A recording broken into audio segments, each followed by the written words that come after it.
الحمدللہ رب العالمین والصلاة والسلام علی سید المرسلین اما بعد فاعوذ باللہ من الشیطان الرجیم بسم اللہ الرحمن الرحیم۔ قبر کی پہلی رات۔ جلیل القدر تابعی حضرت سیدنا حسن بصری رحمت اللہ علیہ اپنے گھر کے دروازے پر تشریف فرما تھے کہ وہاں سے ایک جنازہ گزرا۔ آپ رحمت اللہ علیہ بھی اٹھے اور جنازے کے پیچھے چل دیے۔ جنازے کے نیچے ایک مدنی منی زارو قطار روتی ہوئی دوڑی چلی جا رہی تھی۔ وہ کہہ رہی تھی، اے ابا جان، آج مجھ پر وہ وقت آیا ہے جو پہلے کبھی نہ آیا تھا۔ حضرت سیدنا حسن بصری رحمت اللہ علیہ نے جب یہ درد بھری آواز سنی تو آپ کی آنکھیں اشک بار، دل بے قرار ہو گیا۔ دست شفقت اس غمگین و یتیم بچی کے سر پر پھیرا اور فرمایا، بیٹی تم پر نہیں بلکہ تمہارے مرحوم بابا جان پر وہ وقت آیا ہے جو آج سے پہلے کبھی نہ آیا تھا۔ دوسرے دن آپ رحمت اللہ علیہ نے اسی مدنی منی کو دیکھا کہ آنسو بہاتی قبرستان کی طرف جا رہی ہے۔ حضرت سیدنا حسن بصری رحمت اللہ علیہ بھی حصول عبرت کے لیے اس کے پیچھے پیچھے چل دیے۔ قبرستان پہنچ کر مدنی منی اپنے والد مرحوم کی قبر سے لپٹ گئی۔ حضرت سیدنا حسن بصری رحمت اللہ علیہ ایک جھاڑی کے پیچھے چھپ گئے۔ مدنی منی اپنے رخسار مٹی پر رکھ کر رو کر کہنے لگی، اے بابا جان، آپ نے اندھیرے میں چراغ اور غم خبار کے بغیر قبر کی پہلی رات کیسے گزاری؟ اے بابا جان، کل رات تو میں نے گھر میں آپ کے لیے چراغ جلایا تھا، آج رات قبر میں چراغ کس نے روشن کیا ہوگا؟ اے بابا جان، کل رات گھر کے اندر میں نے آپ کے لیے بچھونا بچھایا تھا، آج رات قبر میں بچھونا کس نے بچھایا ہوگا؟ اے بابا جان، کل رات گھر کے اندر میں نے آپ کے ہاتھ پاؤں دبائے تھے، آج رات قبر میں ہاتھ پاؤں کس نے دبائے ہوں گے؟ اے بابا جان، کل رات گھر کے اندر میں نے آپ کو پانی پلایا تھا، آج رات قبر میں جب پیاس لگی ہوگی تو آپ نے پانی مانگا ہوگا تو پانی کون لایا ہوگا؟ اے بابا جان، کل رات تو آپ کے جسم پر چادر میں نے اڑائی تھی، آج کس نے اڑائی ہوگی؟ اے بابا جان، کل رات تو گھر کے اندر آپ کے چہرے سے پسینہ میں پونچھتی رہی ہوں، آج رات قبر میں کس نے پسینہ صاف کیا ہوگا؟ اے بابا جان، کل رات تک تو آپ جب بھی مجھے پکارتے تھے میں آ جاتی تھی، آج رات قبر میں آپ نے کسے پکارا ہوگا اور آپ کی پکار سن کر کون آیا ہوگا؟ اے بابا جان، کل رات جب آپ کو بھوک لگی تھی تو میں نے کھانا پیش کیا تھا، آج رات جب قبر میں بھوک لگی ہوگی تو کھانا کس نے دیا ہوگا؟ اے بابا جان، کل رات تک تو میں آپ کے لیے طرح طرح کے کھانے پکاتی رہی ہوں، آج قبر کی پہلی رات کس نے کھانا پکایا ہوگا؟ حضرت سیدنا حسن بصری رحمت اللہ علیہ غم کی ماری اور دکھیاری مدنی منی کی یہ درد بھری باتیں سن کر رو پڑے اور قریب آ کر فرمایا، اے بیٹی، اس طرح نہیں بلکہ یوں کہو، اے بابا جان، دفن کرتے وقت آپ کا چہرہ قبلہ رخ کیا گیا تھا، آیا اب بھی اسی حالت پر ہیں یا چہرہ دوسری طرف پھیر دیا گیا ہے؟ اے بابا جان، آپ کو صاف ستھرا کفن پہنا کر دفنایا گیا تھا، کیا اب بھی وہ صاف ستھرا ہی ہے؟ اے بابا جان، آپ کو قبر میں صحیح و سالم بدن کے ساتھ رکھا گیا تھا، آیا اب بھی جسم سلامت ہے یا اسے کیڑوں نے کھا لیا؟ اے بابا جان، علماء فرماتے ہیں کہ قبر کی پہلی رات بندے سے ایمان کے بارے میں سوال کیا جائے گا تو کوئی جواب دے گا اور کوئی مایوس رہے گا۔ تو آپ نے اس سوال کا جواب درست دیا ہے یا ناکام رہے ہیں؟ اے بابا جان، علماء فرماتے ہیں کہ بعض مردوں پر قبر کشادگی کرتی ہے اور بعض پر تنگی، تو آپ پر قبر نے تنگی کی ہے یا کشادگی؟ اے بابا جان، علماء فرماتے ہیں کہ کسی میت کے کفن کو جنتی کفن سے اور کسی کے کفن کو جہنم کی آگ کے کفن سے بدل دیا جاتا ہے، تو آپ کا کفن آگ سے بدلا گیا یا جنتی کفن سے؟ اے بابا جان، علماء فرماتے ہیں کہ قبر کسی کو اس طرح دباتی ہے جس طرح ماں اپنے بچھڑے ہوئے لال کو فرتے شفقت سے سینے کے ساتھ چمٹا لیتی ہے، اور کسی کو غضبناک ہو کر اس قدر زور سے بھینچتی ہے کہ اس کی پسلیاں ٹوٹ پھوٹ کر ایک دوسرے میں پیوست ہو جاتی ہیں، تو قبر نے آپ کو ماں کی طرح نرمی سے دبایا یا پسلیاں توڑ پھوڑ ڈالی ہیں؟ اے بابا جان، علماء فرماتے ہیں کہ مردے کو جب قبر میں اتارا جاتا ہے تو وہ دونوں صورتوں میں پچھتاتا ہے۔ اگر وہ نیک بندہ ہے تو اس بات پر پچھتاتا ہے کہ اس نے نیکیاں زیادہ کیوں نہ کی، اور اگر گنہگار ہے تو اس پر کہ گناہ کیوں کیے۔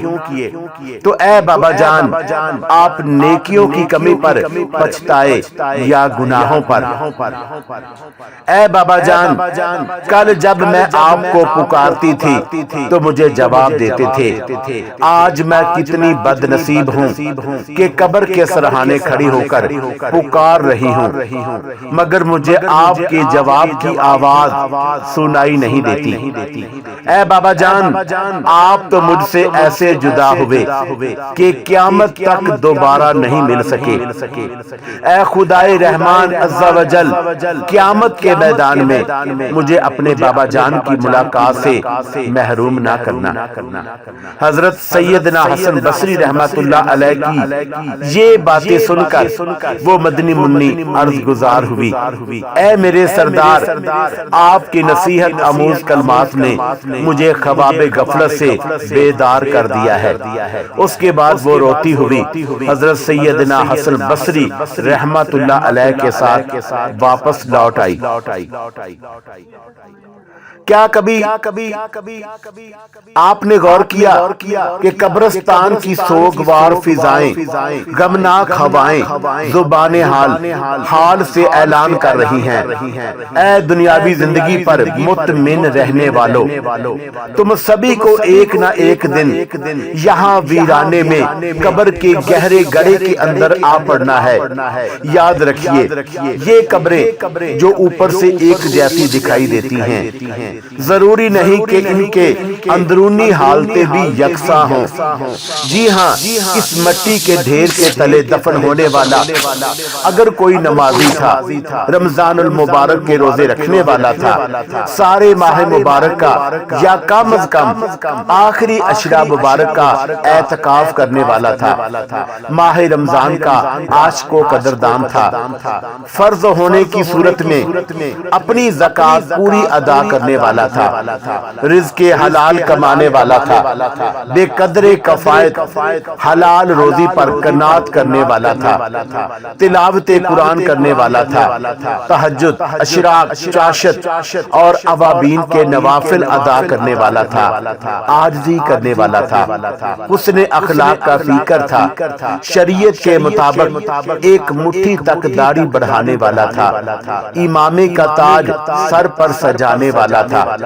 سنتوں کا متوالا تھا، ماں باپ کا فرما برداری کرنے والا تھا، بندوں کے حقوق ادا کرنے والا تھا، اللہ عز و جل اور پیارے محبوب صلی اللہ تعالی علیہ وآلہ وسلم کا چاہنے والا تھا۔ تو اس کی قبر جو اوپر سے مٹی کی چھوٹی سی ڈھیری نما دکھائی دے رہی ہے، ہو سکتا ہے کہ اللہ اور رسول عز و جل صلی اللہ تعالی علیہ وآلہ وسلم کے فضل و کرم سے اس کا اندرونی حصہ تا حد نگاہ وسیع ہو چکا ہو، قبر میں جنت کی کھڑکی کھلی ہوئی ہو، اس مٹی کے ظاہری ڈھیر تلے جنت کا حسین باغ موجود ہو، دوسری طرف اس مٹی کے ڈھیر تلے دفن ہونے والا اگر بے نمازی تھا، رمضان المبارک کے روزے جان بوجھ کر برباد کرنے والا تھا، رمضان المبارک کی راتوں میں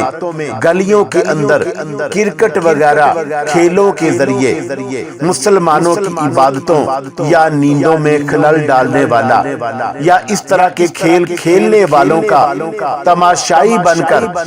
ان کی حوصلہ افزائی کرنے والا تھا، فرض ہونے کے باوجود زکوٰۃ کی ادائیگی میں بخل کرنے والا تھا، حرام روزی کمانے والا، سود رشوت کا لین دین کرنے والا، لوگوں کے قرضے دبا لینے والا، شراب پینے والا، جوا کھیلنے والا، شراب اور جوے کے اڈے چلانے والا تھا، مسلمانوں کی بلا اجازت شرعی دل آزاریاں کرنے والا تھا، مسلمانوں کو ڈرا دھمکا کر بھتہ وصول کرنے والا، تاوان کی خاطر مسلمانوں کو اغوا کرنے والا، چوری کرنے والا، ڈاکہ ڈالنے والا، امانت میں خیانت کرنے والا، زمینوں پر ناجائز قبضے کرنے والا، بے بس کسانوں کا خون چوسنے والا، اقتدار کے نشے میں بدمست ہو کر ظلم و ستم کی آندھیاں چلانے والا، داڑھی منڈوانے یا ایک مٹھی سے گھٹانے والا تھا، فلمیں ڈرامے دیکھنے دکھانے والا، گانے باجے سننے سنانے والا، گالی گلوچ، جھوٹ، غیبت، چغلی، تہمت و بدگمانی اور تکبر کا عادی تھا، ماں باپ کا نافرمان۔ تو ہو سکتا ہے کہ مٹی کے اس پرسکون نظر آنے والے ڈھیر تلے بے قراری کا عالم ہو، جہنم کی کھڑکی کھلی ہوئی ہو، آگ سلگ رہی ہو، سانپ اور بچھو دفن ہونے والے کے بدن پر لپٹے ہوئے ہوں اور ایسی چیخو پکار مچی ہوئی ہو جسے ہم سن نہیں سکتے۔ اے عاشقان رسول، ان قبرستانوں کے ویرانوں کو دیکھیے اور غور کیجئے کہ کیا جیتے جی ہم میں سے کوئی کسی قبرستان میں ایک رات ہی تنہا گزار سکتا ہے؟ شاید کوئی بھی ہمت نہ کر پائے۔ تو جب جیتے جی تنہا رہنے سے گھبراتے ہیں تو مرنے کے بعد جب اب کے تمام دوست و احباب اور سارے عزیز و اقارب چھوٹ چکے ہوں گے، عقل سلامت ہوگی، سب کچھ دیکھ اور سن رہے ہوں گے، مگر ہلنے جلنے اور بولنے سے بھی قاصر ہوں گے۔ ایسے ہوش ربا حالات میں اندھیری قبر کے اندر تنہا کیوں کر رہ پائیں گے؟ اپنا حال تو یہ ہے کہ اگر آزائشوں سے بھرپور خوبصورت ایئر کنڈیشن کوٹھی میں بھی تنہا قید کر دیے جائیں تو گھبرا جائیں۔ بھائیو یقین مانو، قبرستان میں دفن ہونے والے آج ہمیں زبان حال سے نصیحت کر رہے ہیں، اے غافل انسانوں، یاد رکھو کل ہم بھی وہیں یعنی دنیا میں تھے جہاں آج تم ہو، اور کل تم بھی یہیں یعنی قبر میں آ پہنچو گے جہاں آج ہم ہیں۔ یقیناً جو دنیا میں پیدا ہوا اسے مرنا ہی پڑے گا، جس نے زندگی کے پھول پھول چنے اسے موت کے کانٹے سے ضرور زخمی کیا۔ جس نے خوشیوں کا گنج یعنی خزانہ پایا اسے موت کا رنج مل کر رہے گا۔ ہم اس دنیا میں ایک ترتیب سے آئے ضرور ہیں، یعنی یوں کہ پہلے دادا، پھر باپ، پھر بیٹا، پھر پوتا، لیکن مرنے کی ترتیب ضروری نہیں۔ بوڑھا دادا زندہ ہوتا ہے مگر شیر خوار یعنی دودھ پیتا پوتا موت کے گھاٹ اتر جاتا ہے۔ کسی کے نانا جان حیات ہوتے ہیں مگر امی جان داغ مفارقت یعنی جدائی کا صدمہ دے جاتی ہیں۔ ہم میں سے کسی کے گھر سے اس کے بھائی کا جنازہ اٹھا ہوگا، کسی کی ماں نے نگاہوں کے سامنے دم توڑا ہوگا، کسی کے باپ نے موت کو گلے لگایا ہوگا، کسی کا جوان بیٹا حادثے کا شکار ہو کر موت سے ہمکنار ہوا ہوگا، کسی کی دادی جانے ملک عدم یعنی قبرستان روانہ ہوئی ہوں گی، تو کسی کی نانی جان نے کوچ کی ہوگی۔ اپنے فوت ہو جانے والے ان عزیز و اقربا کی طرح ایک دن ہم بھی اچانک یہ دنیا چھوڑ جائیں گے۔ حضرت سیدنا انس بن مالک رضی اللہ تعالی عنہ ارشاد فرماتے ہیں کہ کیا میں تمہیں ان 2 دنوں اور 2 راتوں کے بارے میں نہ بتاؤں؟ ایک دن وہ ہے جب اللہ عز و جل کی طرف سے آنے والا تیرے پاس رضائے الہی عز و جل کا مسئلہ یعنی خوشخبری لے کر آئے گا یا اس کی ناراضگی کا پیغام، اور دوسرا دن وہ جب تو اپنا نامہ اعمال لینے کے لیے بارگاہ الہی عز و جل میں حاضر ہوگا اور نامہ اعمال تیرے دائیں یعنی سیدھے ہاتھ میں دیا جائے گا یا بائیں یعنی الٹے میں۔ اور 2 راتوں میں سے ایک رات وہ ہے جو میت اپنی قبر میں گزارے گی کہ اس سے پہلے اس نے ایسی رات کبھی نہیں گزاری ہوگی، اور دوسری رات وہ ہے جس کی صبح کو قیامت کا دن ہوگا اور پھر اس کے بعد کوئی رات نہیں آئے گی۔ اے آج کے زندوں اور کل کے مردوں، اے فنا ہو جانے والوں، اے کمزوروں، اے ناتوانوں، اے ضعیفوں، اے بچوں، اے جوانوں، اے بوڑھوں، یقیناً قبر کی پہلی رات نہایت اہم رات ہے۔ اے عاشقان رسول، افسوس 100 کروڑ افسوس کہ ہم دوسروں کو قبر میں اترتا ہوا دیکھتے ہیں مگر یہ بھول جاتے ہیں کہ ایک دن ہمیں بھی قبر میں اتارا جائے گا۔ ہماری حالت یہ ہے کہ رات بجلی فیل ہو جائے تو دل گھبراتا، خصوصاً اکیلے ہوں تو بہت خوف آتا اور اندھیرا کاٹ کھاتا ہے۔ ہائے اس کے باوجود قبر کے ہولناک گھپ اندھیرے کا کوئی احساس نہیں۔ نمازیں ہم سے نہیں پڑھی جاتی، رمضان المبارک کے روزے ہم سے نہیں رکھے جاتے، فرض ہونے کے باوجود زکوٰۃ پوری ہم سے نہیں دی جاتی، ماں باپ کے حقوق ہم ادا نہیں کر پاتے، رات دن گناہوں میں گزر رہے ہیں۔ یقیناً موت کا ایک وقت مقرر ہے، اسے ٹالنا ممکن نہیں۔ اگر اسی طرح گناہ کرتے کرتے یکا یک موت کا پیغام آ پہنچا اور ہمیں قبر کے گڑھے میں ڈال دیا گیا تو نہ جانے ہماری قبر کی پہلی رات کیسے گزرے۔ میرے دوستو، انسان بہت لمبے لمبے منصوبے بناتا ہے مگر اس کی اس بات کی طرف توجہ ہی نہیں جاتی کہ لگام کسی اور کے ہاتھ میں ہے۔ جب یکا یک لگام کھینچے گی اور مڑنا پڑ جائے گا تو سب کیا کرایہ دھرے کا دھرا رہ جائے گا۔ چنانچہ کہا جاتا ہے کہ ملتان کا ایک نوجوان دھن کمانے کی دھن میں اپنے وطن، شہر، خاندان وغیرہ سے دور کسی دوسرے ملک میں جا بسا، خوب مال کمایا اور گھر والوں کو بھجواتا، باہم مشورے سے عالی شان کوٹھی بنانے کا طے پایا۔ یہ نوجوان سال ہا سال تک رقم بھیجتا رہا، گھر والے مکان بنواتے اور اس کو خوب سجواتے رہے، یہاں تک کہ عظیم الشان مکان تیار ہو گیا۔ یہ نوجوان جب وطن واپس آیا تو اس عظیم و شان کوٹھی میں رہائش کے لیے تیاریاں عروج پر تھیں، مگر مقدر کے اس عالی شان مکان میں منتقل ہونے سے تقریباً ایک ہفتہ قبل ہی اس نوجوان کا انتقال ہو گیا اور وہ روشنیوں سے جگمگاتے عالی شان کے مکان کی بجائے گھپ اندھیری قبر میں منتقل ہو گیا۔ افسوس ہماری اکثریت آج دنیا کی متوالی اور فکر آخرت سے خالی ہے۔ ہم میں سے کچھ تو وہ ہیں جو فانی دنیا کی لذتوں کے باعث مسرور و شادماں، زوال و دفنا سے بے خوف، موت کے تصور سے نا آشنا، لذات دنیا میں بدمست ہیں،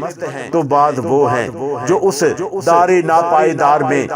یکا یک موت سے ہمکنار ہونے کے اندیشے سے نابلد، سہولتوں اور آسائشوں کے حصول میں اس قدر مگن ہو گئے کہ قبر کے اندھیروں، وحشتوں اور تنہائیوں کو بھول گئے۔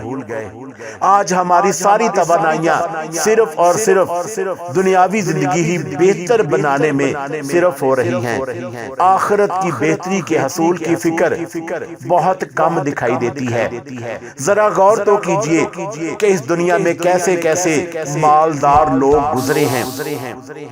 جو دولت و حکومت، جاہ و حشمت، اہل و عیال کی عارضی انفیت، دوستوں کی وقتی مصاحبت اور خدام کی خوشامدانہ خدمت کے بھرم میں قبر کی تنہائی کو بھولے ہوئے تھے، مگر یکا یک ہی فنا کا بادل گرجا، موت کی آندھی چلی اور دنیا میں تا دیر رہنے کی ان کی امیدیں خاک میں مل کر رہ گئیں۔ ان کے مسرتوں اور شادمانیوں سے ہنستے بزتے گھر موت نے ویران کر دیے، روشنیوں سے جگمگاتے محلات و قصور سے اٹھا کر انہیں گھپ اندھیری قبور میں منتقل کر دیا گیا۔ وہ لوگ کل تک اہل و عیال کی رونقوں میں شادمان و مسرور تھے اور آج قبور کی وحشتوں اور تنہائیوں میں مغموم و رنجور ہیں۔ افسوس اس پر جو دنیا کی نیر نگانیاں دیکھنے کے باوجود بھی اس کے دھوکے میں مبتلا رہے اور موت سے یکسر غافل ہو جائے۔ واقعی جو دنیاوی زندگی کے دھوکے میں پڑ کر اپنی موت اور قبر و حشر کو بھول جائے اور اللہ تعالیٰ کو راضی کرنے کے لیے عمل نہ کرے،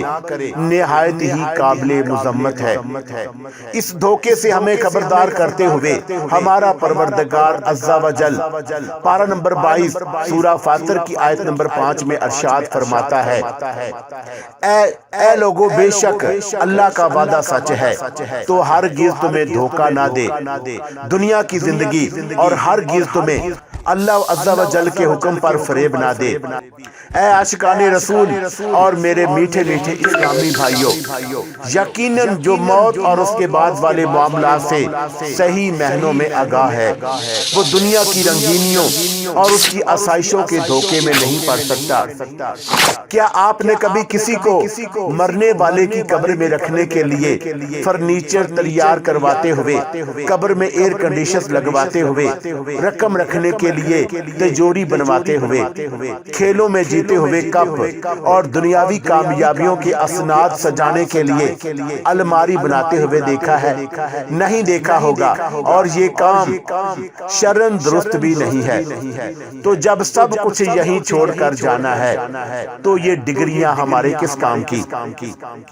جس دولت کے لیے ساری زندگی محنت و مشقت کرتے ہیں وہ ہماری کیا مدد کرے گی؟ جس منصب کی بنا پر اکڑ پھونک کرتے رہے وہ آخر ہمارے کیا کام آئے گی؟ اب بھی وقت ہے، ہوش میں آئیے اور قبر و آخرت کی تیاری کر لیجئے۔ حضرت سیدنا عبداللہ بن عمر رضی اللہ تعالی عنہ سے روایت ہے کہ حضور پاک صاحب لولاق سیاہ افلاق صلی اللہ تعالی علیہ وآلہ وسلم نے میرا کاندھا پکڑ کر ارشاد فرمایا، دنیا میں یوں رہو گویا تم مسافر ہو۔ حضرت سیدنا ابن عمر رضی اللہ تعالی عنہ فرماتے کہ جب تم شام کرو تو آنے والی صبح کا انتظار مت کر، اور جب صبح کرے تو شام کا منتظر نہ رہ،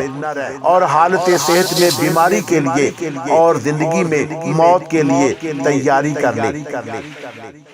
حضرت سیدنا عثمان غنی رضی اللہ تعالی عنہ نے سب سے آخری خطبہ میں جو ارشاد فرمایا، اور اس میں یہ بھی ہے، اللہ تعالی نے تمہیں دنیا صرف اس لیے عطا فرمائی ہے کہ تم اس کے ذریعے آخرت کی تیاری کرو، اور اس لیے عطا نہیں فرمائی کہ تم اسی کے ہو کر رہ جاؤ۔ بے شک دنیا فانی اور آخرت باقی ہے، تمہیں فانی دنیا کہیں بہکا کر باقی آخرت سے غافل نہ کر دے۔ فنا ہو جانے والی دنیا کو باقی رہنے والی آخرت پر ترجیح نہ دو، کیونکہ دنیا منقطع ہونے والی ہے، اور بے شک اللہ عز و جل کی طرف لوٹنا ہے۔ اللہ عز و جل سے ڈرو، کیونکہ اس کا ڈر اس کے عذاب کے لیے ڈھال اور اس کی عز و جل تک پہنچنے کا ذریعہ ہے۔ اسلامی بھائیوں، اس دنیا کی حیثیت ایک گزرگاہ یعنی راستے کی سی ہے، جسے طے کرنے کے بعد ہی ہم منزل تک پہنچ سکتے ہیں۔ اب وہ منزل جنت ہوگی یا جہنم، اس کا انحصار اس بات پر ہے کہ ہم نے یہ سفر کس طرح طے کیا۔ اللہ اور اس کے رسول صلی اللہ علیہ وسلم کی اطاعت گزاری کرتے ہوئے یا نافرمان بن کر۔ لہٰذا اگر ہم جنت کے انعامات لینا اور جہنم کے عذابات سے بچنا چاہتے ہیں تو ہمیں اپنی اور ساری دنیا کے لوگوں کی اصلاح کی کوشش کرنی ہوگی۔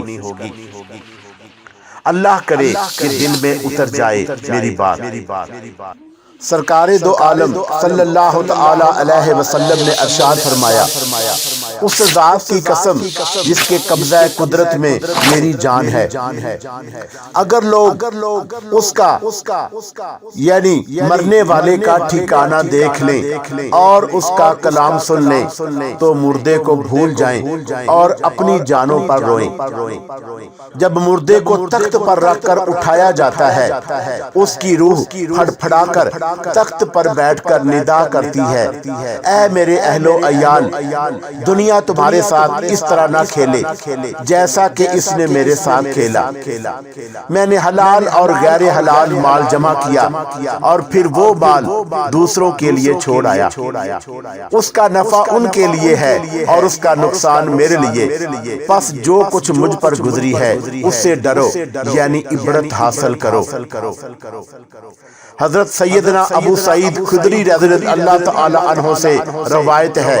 کہ خاتم المرسلین رحمت للعالمین صلی اللہ تعالی علیہ وسلم کا فرمان عبرت نشاں ہے کہ جب جنازہ تیار ہو جاتا ہے اور لوگ اسے اپنے کندھوں پر اٹھاتے ہیں،